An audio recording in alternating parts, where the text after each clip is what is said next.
তখন এই বক্তব্যগুলো বাংলাদেশ থেকে বারে বারে উঠে আসতো। এটা বোধহয় আমরা এখন একেবারে পরিষ্কার হয়ে গিয়েছে আমাদের যে এটা একটা বড় মাথার প্ল্যান। তাদের একমাত্র লক্ষ্য ভারতের পূর্ব উত্তর পূর্বকে অশান্ত করা। করুক।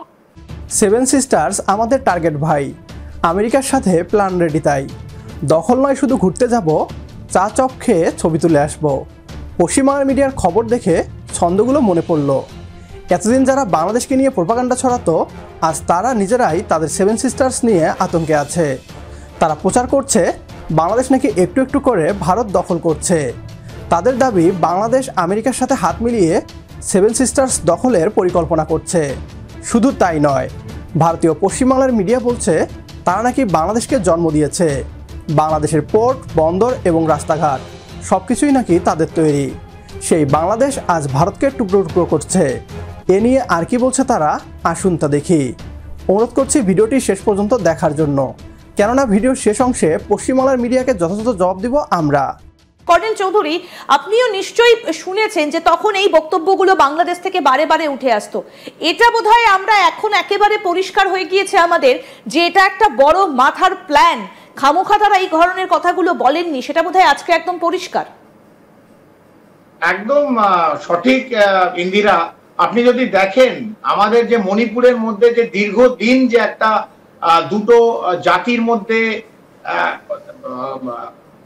অনেক দিন ধরে একটা লড়াই চলছে, ভারত অনেক চেষ্টা করছে, কিন্তু বাইরে থেকে যতক্ষণ না কেউ হাত আছে এবং তাদের এই অস্ত্র শস্ত্র রসদ দিচ্ছে, এই দীর্ঘদিন লড়াই চলছে। ভারত তো নিজের কোনো নাগরিককে অস্ত্র দিয়ে বলবেন নিজেরা লড়াই করো এবং দীর্ঘদিন চলে, এটা হয় না।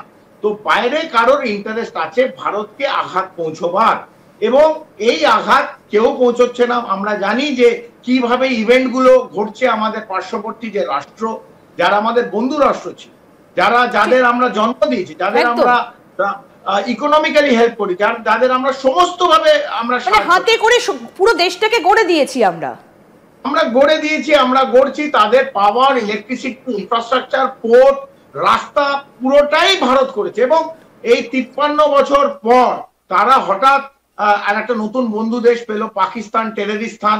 ভারতের বিরুদ্ধে কিন্তু এই বাংলাদেশ, পাকিস্তান, মার্কিন যুক্তরাষ্ট্র কোথাও না কোথাও একটা হাত এরকম করে একসঙ্গে মিলিয়ে নিয়েছে। এবং আপনি যেটা বলেন, এই তিনজন যে ব্রিগেডিয়ার সেজে, ডাক্তার সেজে, কানে স্টেথোস্কোপ দিয়ে আইএসআই এজেন্ট এই রামু ক্যান্টনমেন্টে বাংলাদেশে পৌঁছে গেছে। এই রামু ক্যান্টনমেন্টটা কি? রামু ক্যান্টনমেন্টটা কক্সবাজারে একটা সামরিক ছাউনি বাংলাদেশ আর্মির, এবং সেখানে কিন্তু অলরেডি মার্কিন যুক্তরাষ্ট্র নিজের অফিস খুলে, একটা ফ্রন্ট অফিস খুলে বসে গেছে। মার্কিন যুক্তরাষ্ট্র সামরিক বাহিনী, মার্কিন যুক্তরাষ্ট্র ইন্টারেস্ট বাংলাদেশে। হঠাৎ কেন ইন্টারেস্ট হলো? কোনোদিন তো হয়নি।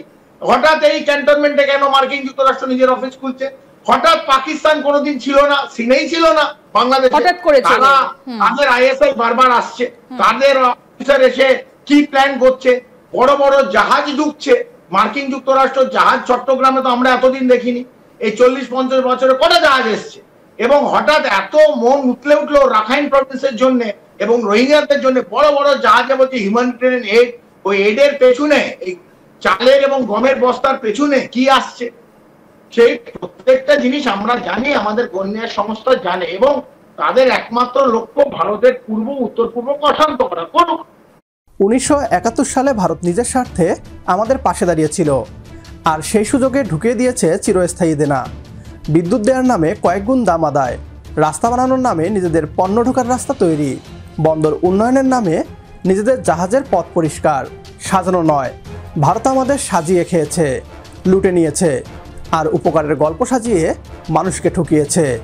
সবশেষে কথা একটাই, বাংলাদেশে আর ভারতীয় দাদাগিরি চলবে না। যদি ভারত বাংলাদেশে আবারও আগ্রাসন চালাতে চায়, তাহলে তাদের অখণ্ডতা পড়বে হুমকির মুখে। বাংলাদেশ এখন আর ছোট কোনো দেশ নয়। কূটনৈতিক কৌশল আর ভৌগোলিক অবস্থানের কারণে বিশ্বের পরাশক্তিগুলো আজ বাংলাদেশের পাশে। সুতরাং সাধু সাবধান। আজকের ভিডিও এ পর্যন্তই।